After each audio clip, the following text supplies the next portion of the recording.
Mama hasn't eaten and she's collapsed. I received an urgent SOS from my 6-year-old granddaughter, who lives with my daughter and her husband. Her desperate call left me stunned. Mama had shared her own food with me, so she hadn't eaten anything herself. Grandma, come quick. Help. My granddaughter's message was frantic, saying that my daughter could only moan weakly and seemed barely able to speak. I grabbed my car keys, praying for my daughter's safety, and rushed out of the house. What I found when I arrived was beyond anything I had prepared for. My name is Wendy, and I'm a 65-year-old housewife. Since my husband, who was 5 years older than me, passed away 2 years ago, I've been living alone in our now overly spacious home. Thanks to an inheritance from him and my own savings from working until I turned 60, I have no financial worries. My only daughter, Holly, is married and lives about an hour away with her husband. The highlights of my life are their occasional visits, especially when they bring my granddaughter, Lynn.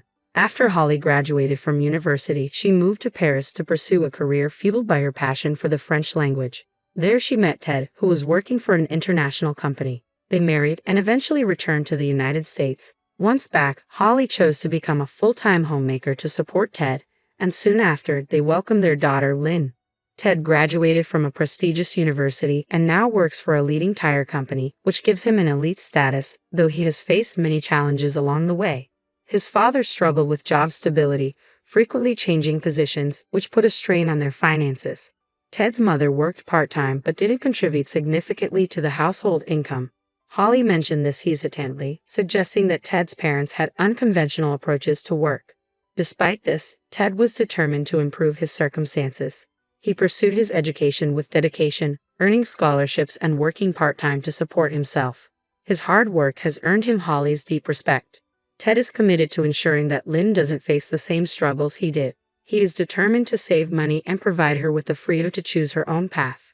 She described him as a warm-hearted person. While it might seem self-serving to praise my own daughter, Holly truly is bright and kind-hearted. She has a good relationship with Ted, even though his parents are somewhat unconventional. Lynn has been growing up happily, and I had no cause for concern. However, there was a moment when I sensed something was wrong with Holly. It was when Lynn was 4 years old. During one of their visits, Holly appeared unusually drained. I asked, "What's wrong? You look pale. Are you feeling unwell, or is something bothering you?" "Well, there's a small concern," Holly admitted. She had been sending $700 a month to Ted's financially struggling parents, but they had recently asked for more without Ted knowing. It turns out my father-in-law had quit his job again. "That's troubling. It's challenging for just you and Ted to bear this burden," I said. Holly wanted to save money for Lynn's future, but it was becoming difficult with the ongoing financial support for her in-laws. She considered getting a job, but Ted had told her, "I often go on business trips, so I prefer you stay with Lynn. I want to support my parents since they're family, but I'm worried about how long we can sustain this situation." Hearing this, I felt uneasy and somewhat doubtful. I considered how I might assist and shared my idea with Ted. To my surprise, he welcomed the suggestion and agreed without hesitation. I was relieved at the time, but things didn't go as smoothly as hoped. 2 years later, a new issue emerged. Ted was assigned to work abroad, and would be stationed there alone. His parents, concerned about Holly and Lynn managing on their own, proposed that they all move in together. Though Ted wanted to respect Holly's wishes, his parents' insistence made it difficult for her to refuse. Consequently, they decided to live together for the year until Ted's return. Knowing the challenges Holly had faced with her in-laws, I made it a point to stay in regular contact and check on her. "It's okay. My father-in-law's new job seems to have a good environment. It might work out this time, and since Ted helped him find it, that's a positive sign." Despite her reassurance, a mother's intuition, or whatever you might call it, told me that something was off with Holly's tone. Then communication from her abruptly ceased. I tried reaching out multiple times, but all I got were voicemails and no replies. After 6 months of Ted being away, I finally managed to reconnect with Holly. "Hello, Holly. I'm relieved to finally get through. Summer is almost over. How are you doing?" "I'm fine. I was hoping you and Lynn would visit during the summer vacation." "Mom, I'm sorry. We've been really busy. I need to go now. I'll talk to you later." Wait, but before I could say more, the call abruptly ended. Holly's voice had sounded noticeably less upbeat. "What's going on, Holly? I haven't seen you in over 6 months. Are you both really okay?" My anxiety grew, and I realized I couldn't wait any longer. Just then, an unexpected call came through from Holly's phone. Mom doesn't have any food and she's collapsed. The distressed voice of my granddaughter, Lynn, came through the line. Lynn, what's happening? I asked urgently. Mom gave her food to me, so she hasn't eaten anything. Grandma, please come help us. From the tearful voice on the phone, I could tell Holly was exhausted and struggling to communicate. Are there any adults around, like Grandpa or Grandma? If they find out I called, I'll be in trouble, Lynn said. That's when I recalled what Holly had mentioned. She had taught Lynn how to use her cell phone and delete the call history, so Lynn could expose the situation to Holly's in-laws if needed. Hold on, I'm on my way, I said, telling Lynn to stay somewhere safe. I quickly drove to the in-laws' house, my heart racing. Holly, I'm coming. As I drove, tears streamed down my face. I was filled with guilt for not realizing the situation sooner and seething with anger toward Holly's in-laws. What have they done to my precious daughter and granddaughter? I'll never forgive them. Fueled by my anger, I pressed the accelerator harder. When I arrived at the in-laws' house, I rang the doorbell, but there was no immediate response. After repeatedly pressing the button, a voice finally answered. Why are you ringing so much? Who is it? I'm Holly's mother. What? You didn't give any notice. Why are you here? It was clear Holly's father-in-law was surprised and hesitant to come to the door. I'm sorry for the unexpected visit, but I need to see Holly. May I come in? No. Holly and Lynn aren't here. Go home. I know they're here. Is there another reason you're not letting me in? Enough. Don't come back. Just then, a deep voice resonated from behind me. Before I could react, a man appeared in front of me. That voice, could it be? I heard sounds of movement from inside the house, and the front door opened to reveal a stunned father-in-law. Boss, what are you doing here? The man was the CEO of the company where Holly's father-in-law worked. After learning about the in-laws' financial demands from Holly, I had taken action discreetly. Without informing Holly, I reached out to Ted and introduced him to a company run by an old friend of mine. I wanted Holly's father-in-law to find employment there and achieve financial independence. The CEO, understating my requests, hired him under favorable conditions.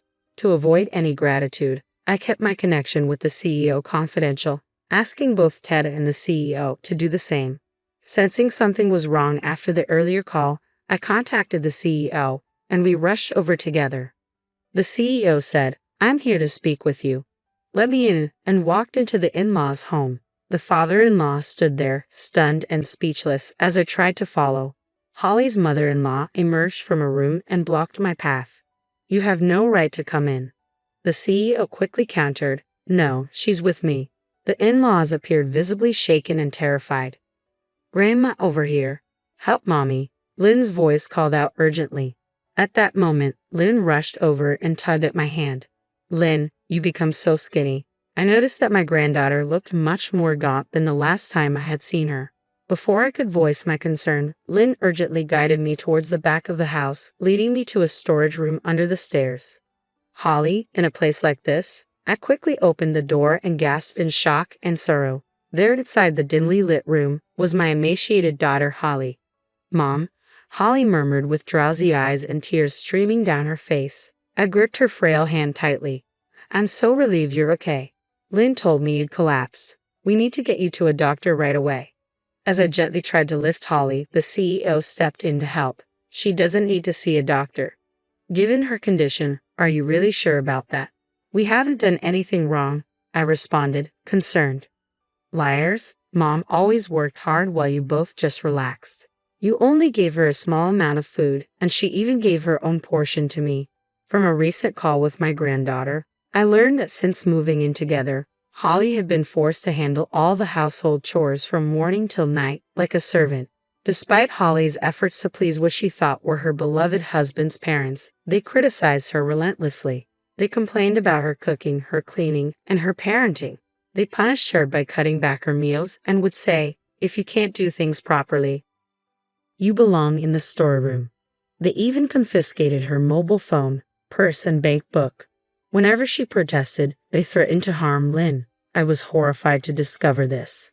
Holly was enduring this abuse with her already limited food further reduced, all for Lynn's sake. Overwhelmed by constant unjust criticism and suffering from physical and mental exhaustion, Holly was unable to think clearly. Why are you acting like the victim? We only scolded her a little. This is a serious matter. She could be in a life-threatening condition. I intend to get a medical report. Don't exaggerate. Stay out of our family matters. It's a new.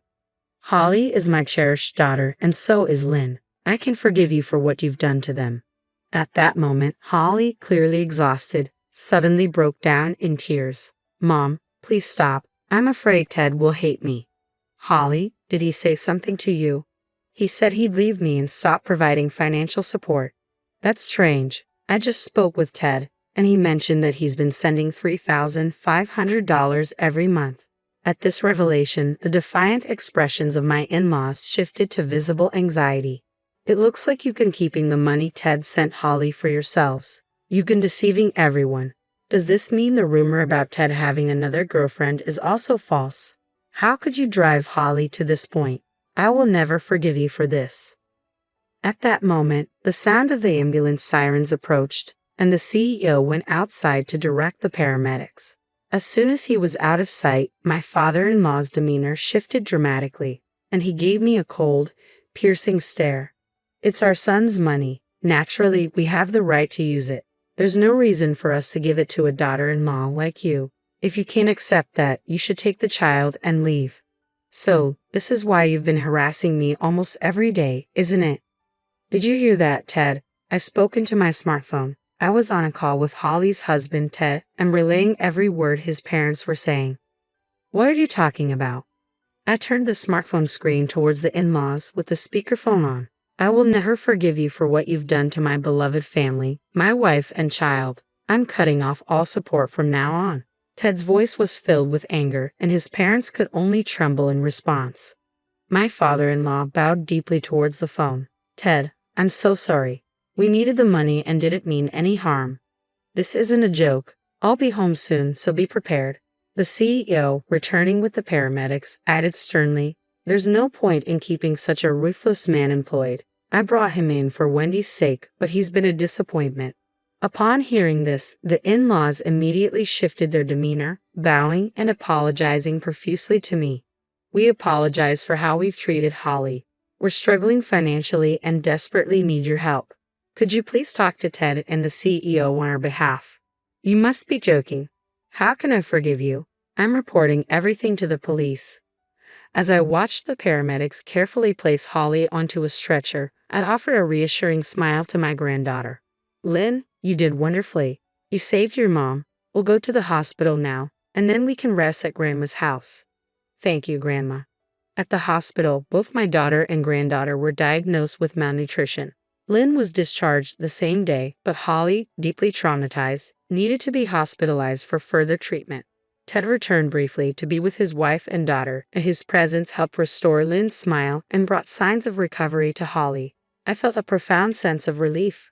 As for the in-laws, they faced legal consequences after a thorough police investigation. The CEO had recorded their actions, which confirmed severe abuse.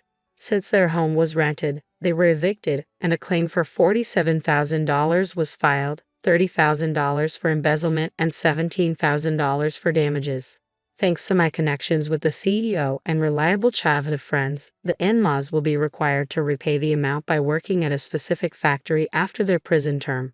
For now, the three of us are enjoying a peaceful time together, eagerly awaiting Ted's return. Once he's back, we plan to move in together at my place. I'm looking forward to a brighter future, supporting my daughter and son-in-law, and cherishing the joyful moments with my granddaughter.